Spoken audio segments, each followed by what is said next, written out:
Hello, welcome back to our channel. तो इस video में हम लोग एक्सरसाइज 12.3 मैथ का क्वेश्चन नंबर 4 का हल करने वाले हैं। तो चलिए देर न करते इस वीडियो को शुरू करते हैं। तो ये क्वेश्चन नंबर 4 दिया हुआ है। आकृति में छायांकित भाग का क्षेत्रफल ज्ञात कीजिए जहां भुजा बराबर 12 सेंटीमीटर वाले एक समबाहु त्रिभुज ओ ए बी के शीर्ष को केंद्र मानकर 6 सेंटीमीटर त्रिज्या वाला एक वृत्तीय चाप खींचा गया है। तो चलिए इसका सॉल्यूशन करते हैं। ये बोला आकृति में छायांकित भाग का क्षेत्रफल ज्ञात कीजिए। छायांकित भाग का ये पूरा भाग छायांकित है, इसका बोल रहा क्षेत्रफल ज्ञात करने के लिए। ये पूरा भाग छायांकित है, बोल रहा इसका क्षेत्रफल ज्ञात करने के लिए क्षेत्रफल ज्ञात कीजिए जहां भुजा बराबर 12 सेंटीमीटर वाले एक समबाहु त्रिभुज, भुजा बराबर ये 12 सेंटीमीटर एक समबाहु त्रिभुज ओ ए बी के शीर्ष यहाँ ओ को केंद्र मानकर 6 सेंटीमीटर त्रिज्या, इसको केंद्र मानकर 6 सेंटीमीटर त्रिज्या वाला एक वृत्तीय चाप खींचा गया है। तो चलिए यहाँ पे तो दोनों का क्षेत्रफल निकाल लेते हैं। जैसे इस वृत्त का क्षेत्रफल निकालेंगे, इस समबाहु त्रिभुज का क्षेत्रफल निकाल लेंगे और वृत्त के क्षेत्रफल में इसका केंद्रीय कोण इतना वाला समबाहु त्रिभुज वाला इसको घटा देंगे। तो चलिए प्रश्नानुसार समबाहु त्रिभुज ओ ए बी का प्रत्येक भुजा क्वेश्चन के अनुसार अकॉर्डिंग टू क्वेश्चन प्रश्नानुसार समबाहु त्रिभुज की प्रत्येक भुजा दिया हुआ है 12 सेंटीमीटर। समबाहु जो त्रिभुज है, समबाहु त्रिभुज का मतलब होता है कि जिसका सभी भुजा बराबर हो और प्रत्येक कोण 60 डिग्री का हो। समबाहु त्रिभुज का प्रत्येक भुजा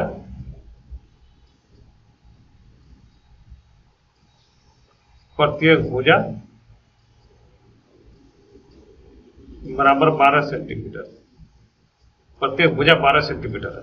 ये देखिए, ये भी 12 सेंटीमीटर, ए भी बराबर 12 सेंटीमीटर, ए ओ बराबर 12 सेंटीमीटर और बी ओ भी बराबर 12 सेंटीमीटर। तो ए बी बराबर, समबाहु का मतलब ये होता है कि सभी भुजा बराबर हो। ए बी बराबर हो जाएगा ए ओ, बराबर हो जाएगा बी ओ बी या बी ओ बराबर 12 सेंटीमीटर। अब यहाँ वृत्त के चाप की त्रिज्या, ये वृत्त का त्रिज्या जो हो जाएगा कितना हो जाएगा 6 सेंटीमीटर। आर बराबर 6 सेंटीमीटर दिया हुआ, यहाँ देखिए 6 सेंटीमीटर। वृत्त के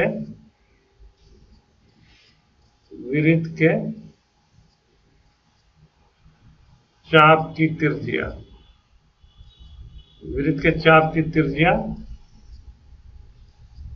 आर बराबर 6 सेंटीमीटर दिया हुआ। समबाहु त्रिभुज का प्रत्येक कोण जो होता है 60 डिग्री का होता है। तो केंद्रीय कोण बराबर, तो ये कोण 60 डिग्री हो जाएगा। ये कोण समबाहु त्रिभुज का प्रत्येक कोण 60 डिग्री होता है, ये कोण 60 डिग्री हो जाएगा। तो ये पूरा वृत्त का पहले निकाल लेते हैं, और उसमें से 60 डिग्री घटा देंगे। से पूरे का मान 360 होता है, तो उसमें 60 को घटाएंगे तो इतना सा त्रिज्या निकल जाएगा, इतना सा कोण निकल जाएगा। तो दीर्घ त्रिज्या खंड का केंद्रीय कोण, दीर्घ त्रिज्या ये वाला केंद्रीय कोण, दीर्घ त्रिज्या खंड का केंद्रीय कोण, दीर्घ त्रिज्या खंड का केंद्रीय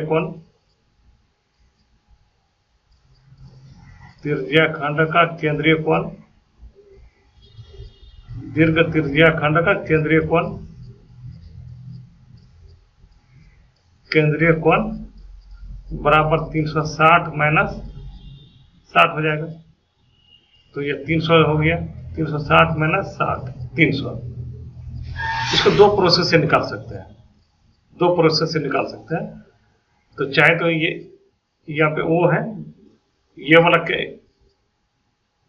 त्रिज्याखंड का मान निकाल लेंगे और इसमें पूरे वृत्त का त्रिज्याखंड से इसको घटा देंगे। पूरे वृत्त के क्षेत्रफल से इसको घटा देंगे, इस त्रिज्याखंड के क्षेत्रफल को, और इसमें समबाहु त्रिभुज को जोड़ देंगे दोनों को। तो चलिए हम लोग इसको नहीं करते, इसी को ये कर रहे हैं। दीर्घ त्रिज्याखंड ये वाला क्षेत्रफल निकालते हैं, इसके बाद समबाहु त्रिभुज का क्षेत्रफल निकाल देंगे और दोनों को जोड़ देंगे। दीर्घ त्रिज्याखंड का क्षेत्रफल निकालेंगे तो ये वाला भाग का नहीं निकलेगा, सिर्फ बाहर वाला भाग का निकलेगा। तो दीर्घ त्रिज्याखंड का केंद्रीय कोण, दीर्घ त्रिज्याखंड का क्षेत्रफल हो जाएगा, दीर्घ त्रिज्याखंड का क्षेत्रफल, दीर्घ त्रिज्याखंड का क्षेत्रफल बराबर हो जाएगा पाई आर स्क्वायर थीटा बटे 360, थीटा बटे 360। तो पाई का मान है 22/7, जब तक नहीं दिया रहे कि क्या लेना है तब तो 22/7 ही लेंगे। अगर वहाँ पे प्रश्न में इंडिकेट क्या रहेगा तो 3.4 लेंगे। और आर का मान है 6, तो आर स्क्वायर है तो 6 गुना 6 हो जाएगा। और ये केंद्रीय कोण हो गया, दीर्घ त्रिज्याखंड के केंद्रीय कोण 300 हो गया, 300/360। तो ये जीरो कट गया, तो 12 तो ये कट जाएगा इससे, 6 5 30 6 36, 6 5 30 6 36, 6 5 30 6 36, ये 6 कट गया। तो चलिए इसका मान हो गया, तो अब तो नहीं कटेगा, नहीं कटेगा। तो 22 6 132, 132 गुना 5 साइड में कर लेते हैं, 132 गुना 5, तो 5 दूनी 10, 5 15 16, 660, 660/7 हो जाएगा, 660/7, 660/7 सेंटीमीटर स्क्वायर। तो ये देखिए इस क्षेत्र का सिर्फ क्षेत्रफल निकला, ये वाला बाहर वाला भाग का क्षेत्रफल निकला, ये वाला यहाँ तक का। अब इसमें समबाहु त्रिभुज का क्षेत्रफल निकाल के इसको दोनों को जोड़ देंगे। या दूसरा प्रक्रिया ये भी हो सकता था, पूरे वृत्त का क्षेत्रफल निकालते और इसमें से इस त्रिज्याखंड का क्षेत्रफल को घटा देते, फिर समबाहु त्रिभुज का क्षेत्रफल को जोड़ देते। तो चलिए अब समबाहु त्रिभुज का क्षेत्रफल निकाल लेते हैं। समबाहु त्रिभुज ए ओ बी का क्षेत्रफल, समबाहु त्रिभुज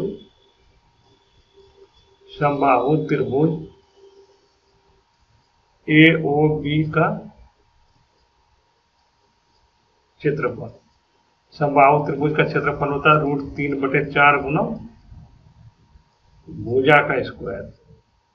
इसका भुजा जो है सब बराबर होता है, तो √3/4 गुना भुजा बराबर 12 है, तो 12 गुना 12, तो ये 4 से कट जाएगा 12 3 बार में, तो ये हो गया 36√3, 36√3 इसका मान हो गया।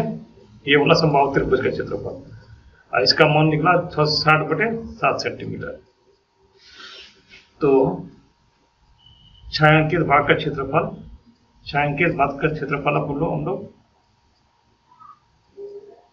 छायांकित भाग का क्षेत्रफल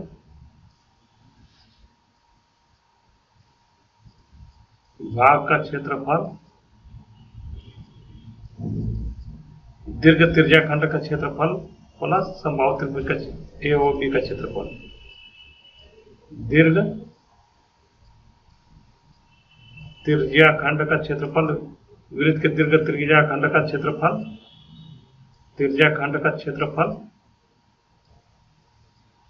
प्लस समबाहु त्रिभुज का क्षेत्रफल, समबाहु त्रिभुज ए ओ बी का क्षेत्रफल, ए ओ बी का क्षेत्रफल। तो दीर्घ त्रिज्याखंड का क्षेत्रफल निकला 660/7, 660/7 प्लस यहाँ पे 36√3, ये सेंटीमीटर स्क्वायर। अतः छायांकित भाग का क्षेत्रफल यही हो गया। अतः छायांकित भाग का क्षेत्रफल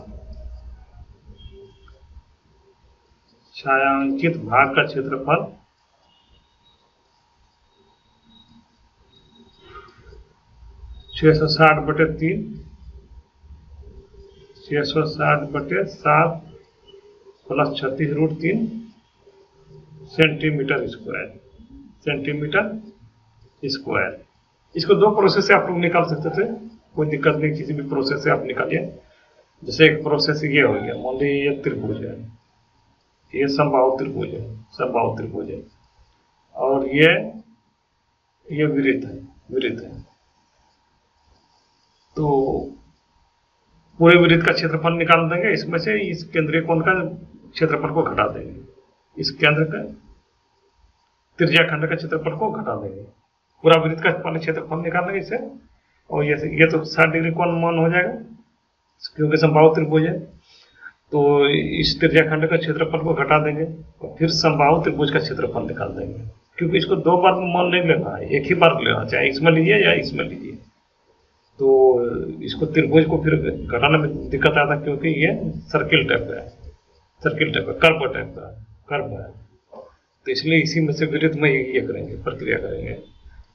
तो पूरा वृत्त का पहले क्षेत्रफल निकालेंगे और उसमें त्रिज्याखंड का क्षेत्रफल घटा देंगे, फिर समबाहु त्रिभुज का क्षेत्रफल के निकाल के इस दोनों को जोड़ देंगे, पूरे वृत्त का क्षेत्रफल माइनस त्रिज्याखंड का क्षेत्रफल और प्लस त्रिभुज का क्षेत्रफल, समबाहु त्रिभुज का क्षेत्रफल, तो निकल जाएगा उससे भी। इस तरह का वीडियो और बहुत प्लेलिस्ट में पड़ा हुआ, वहाँ पे जाके देख सकते हैं। Thank you, thanks for watching.